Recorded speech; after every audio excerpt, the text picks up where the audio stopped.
Hello students, this is part 3 of chapter number 7, Evolution. Here we will discuss Hardy-Weinberg principle. Before studying Hardy-Weinberg principle, let us first quickly revise what are alleles. Alleles are different forms of same genes located at the same locus on different homologous chromosomes. Now see the diagram. These two are the homologous chromosome and this is a locus for flower color gene. इसी locus पर there is one allele for white flower present on one homologous chromosome and there is another allele for purple flower present on the other homologous chromosomes.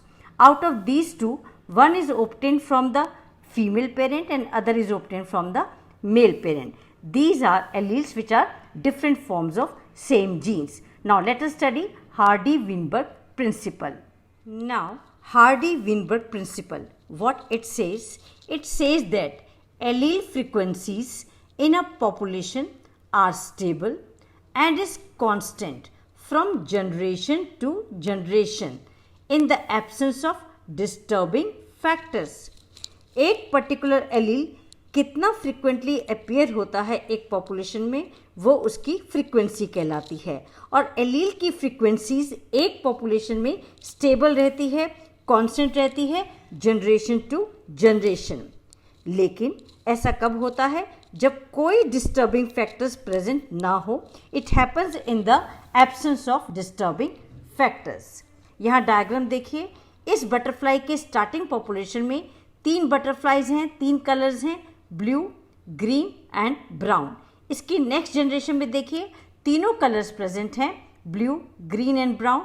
And next generation में भी देखिए तीनों colours present हैं, again blue, green and brown. This shows that allele frequencies in a population are constant, they are stable. This is Hardy-Weinberg principle. Allele की frequencies एक population में कैसे stable रह सकती है? It is possible only under certain conditions. If there is no natural selection, there is no mutations, no migration of organisms from one place to another, and the size of the population is large, and there is random mating in the population among males and females. Under these conditions only Hardy-Weinberg principle works.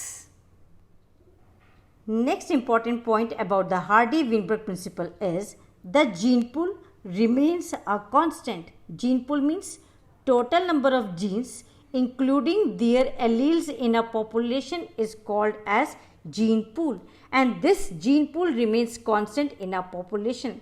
This is called as Hardy-Weinberg equilibrium or genetic equilibrium.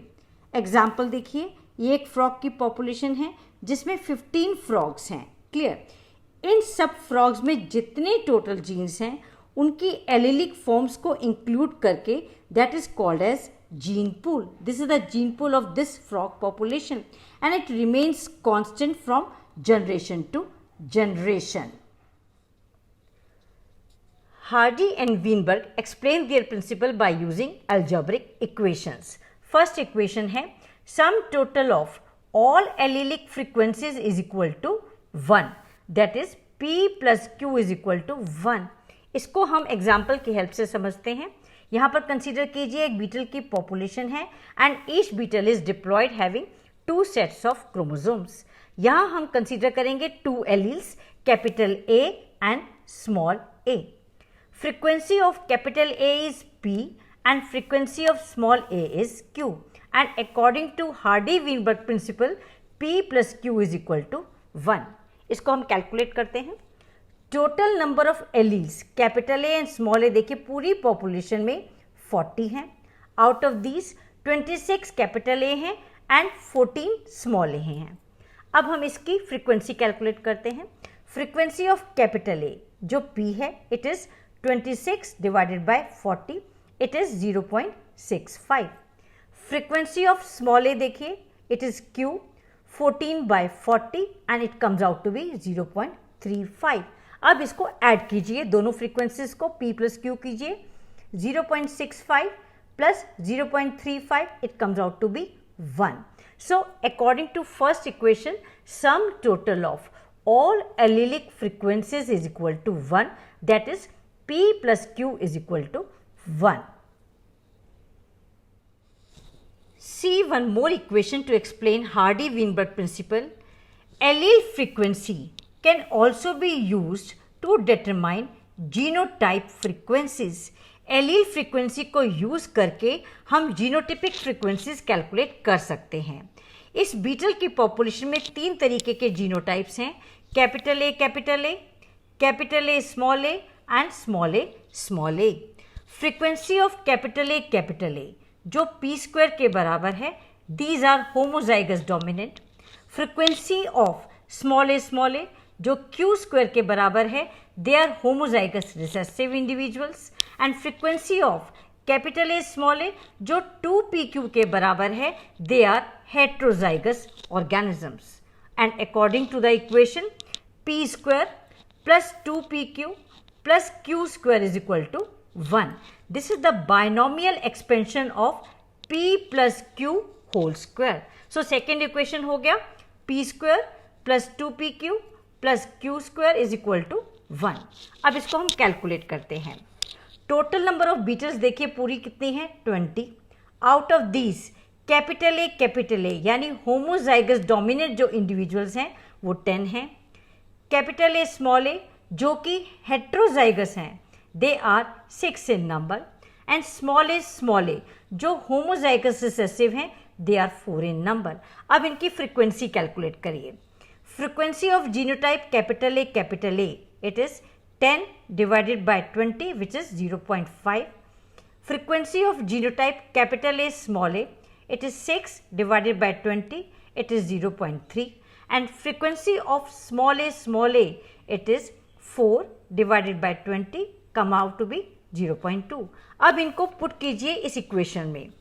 p square capital A 0.5 plus 2pq capital A small a 0.3 plus q square small a 0.2 and add कीजिए इन तीनों को, it comes out to be 1.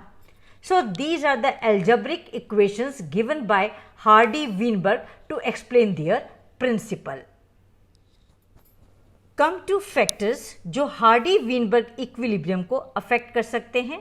Factors affecting Hardy-Weinberg equilibrium, they are gene migration or gene flow, number 2 genetic drift, number 3 mutation, number 4 genetic recombination, and number 5 natural selection. Now let us study them one by one. First factor gene migration है जो Hardy-Weinberg equilibrium को disturb कर सकता है. एक population के कुछ organisms एक जगह से दूसरी जगह मूव कर जाते हैं and this is called as migration. And during migration there is gene flow from one population to another population. और जब ये माइग्रेशन होता है तो जीन फ्रीक्वेंसीज में बदलाव आते हैं. Here gene frequencies change in both the population 1 and population 2, दोनों पॉपुलेशंस में जीन फ्रीक्वेंसी बदल जाएगी. यहाँ पर देखिए डायग्राम में, यहाँ पर देखिए ब्लू बर्ड का जो जीनोटाइप था पहले सारी बर्ड्स का कैपिटल एच था, लेकिन रेड बर्ड के आने के बाद यहाँ पर कैपिटल एच स्मॉल एच भी आ गया. इसी तरीके से दूसरी साइड भी देखिए, रेड बर्ड का जो जीनोटाइप था वो स्मॉल एच था, लेकिन ब्लू बर्ड के आने के बाद यहाँ पर कैपिटल एच स्मॉल एच भी जीनोटाइप आ गया. मीन्स दोनों तरफ आपको जीन फ्रीक्वेंसीज डिफरेंट नजर आ रही हैं. And what is gene flow? Gene flow occurs if migration happens multiple times. अगर यही माइग्रेशन बहुत बार हो जाए then it is called as gene flow, and this is one of the factor which disturbs the Hardy-Weinberg equilibrium. Second factor is genetic drift. Gene flow by chance causing change in frequency. जब gene flow by chance या by accident हो जाए तब भी gene frequency बदल सकती है. For example यहाँ देखिए, इस येलो एंड रेड इंसेक्ट की पॉपुलेशन में से अगर एक इंसेक्ट मूव कर जाए टू सम आइलैंड और वहाँ जाकर एक न्यू पॉपुलेशन क्रिएट हो जाए और इस पॉपुलेशन की जीन फ्रीक्वेंसी में बदलाव आ जाए तो क्या होगा? समटाइम्स चेंज इन फ्रीक्वेंसी, इस पॉपुलेशन में जो बदलाव आया है, जो फ्रीक्वेंसी एलील की फ्रीक्वेंसी में जो चेंजेस आए हैं, कई बार इतने ज़्यादा डिफरेंट होते हैं that they become a different species. इससे हो सकता है एक न्यू स्पीशीज इवॉल्व हो जाए। और इम्पॉर्टेंट पॉइंट क्या है, द ओरिजिनल ड्रिफ्टेड पॉपुलेशन, ये जो ओरिजिनल ड्रिफ्टेड पॉपुलेशन थी जो यहाँ से निकल कर आई थी, इट बिकम्स फाउंडर, ये फाउंडर बन जाती है and the effect is called as founder effect. So second factor is genetic drift which affects the Hardy-Weinberg equilibrium. Third factor mutations.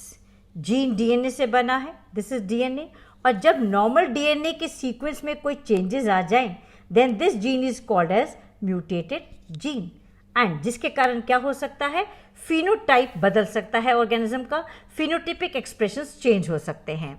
It results in the formation of new phenotypes and over few generations this led to formation of new species और speciation. So new species can form due to mutations over few generations. So mutations are third factor which affect Hardy-Weinberg equilibrium. Next is genetic recombination. It is the reshuffling of gene combinations during crossing over resulting in genetic variation. Crossing over के कारण हमें genetic variations दिखाई देती हैं। For example यहाँ diagram में देखिए, these two are the homologous chromosomes and crossing over is taking place between the two homologous chromosomes. As a result, what will we get? We get two forms. One, non-recombinant types, these two are the non-recombinant types, and second, recombinant types. Because of these recombinant types, we can see the genetic variation in the population. So, genetic recombination is another factor which affects Hardy-Weinberg equilibrium. Fifth factor is natural selection which affects the Hardy-Weinberg equilibrium. There are three types of natural selection. One, stabilizing selection. Second, directional selection. And third, disruptive selection. Let us study them one by one. First is stabilizing selection. इस graph को देखिए, इस graph के accordingly एक population में जो original population है, three types के ऑर्गेनिज्म हैं, small size organism, medium size organism and large size organism. अगर नेचर इन तीनों टाइप्स के ऑर्गेनिजम्स में से मीडियम साइज ऑर्गेनिजम्स को सेलेक्ट कर लेता है और बाकी दोनों वेरिएंट्स को कम कर देता है, स्मॉल साइज ऑर्गेनिज्म भी कम हो जाते हैं और लार्ज साइज ऑर्गेनिज्म भी कम हो जाते हैं, then this type of selection is called as stabilizing selection. और इस सिलेक्शन के अकॉर्डिंगली जो हमें ग्राफ मिलता है वो इस टाइप का मिलता है। इस ग्राफ के अंदर जो पीक है वो नैरोअर और हायर हो जाती है। Clear? So here more individual acquire mean character value, ज़्यादातर ऑर्गेनिज्म ने मीन कैरेक्टर को एक्वायर कर लिया है एंड वेरिएशन इज रिड्यूस, बाकी दोनों वेरिएशन रिड्यूस कर गई हैं। This is called as stabilizing selection. Second is directional selection. अगर नेचर फेवर करता है individuals of one extreme, means या तो वो फेवर करता है स्मॉल साइज ऑर्गेनिज्म या फिर large size organism, then it is called as directional selection. हमें जो ग्राफ मिलेगा इस केस में, इसमें पीक एक डायरेक्शन में शिफ्ट कर जाएगी। क्लियर? यहाँ पर जो पीक है वो वन डायरेक्शन में शिफ्ट कर गई है। अगर नेचर ने लार्ज साइज ऑर्गेनिज्म को सेलेक्ट कर लिया है then peak will shift to right side, और अगर स्मॉल साइज ऑर्गेनिज्म को सेलेक्ट कर लेता है then the peak will shift to left side. This is called as directional selection. Here individual of one extreme are more favored by the nature. Third type of natural selection is disruptive selection which affects the Hardy-Weinberg equilibrium. Here individuals of both extremes are more favored by the nature. Small size organisms and large size organisms are more favored by the nature. As a result, we will get a graph with two peaks, peak number 1 and peak number 2. This is the disruptive selection. Here individuals of both extremes are more favored by the nature. Also, watch video 4 and video 5 for evidences of evolution and origin of evolution of man. The link of these two videos are shared in the description box. So, that's all for today. Thank you very much for staying with me. Subscribe the channel to get the information about my new video. Thank you so much.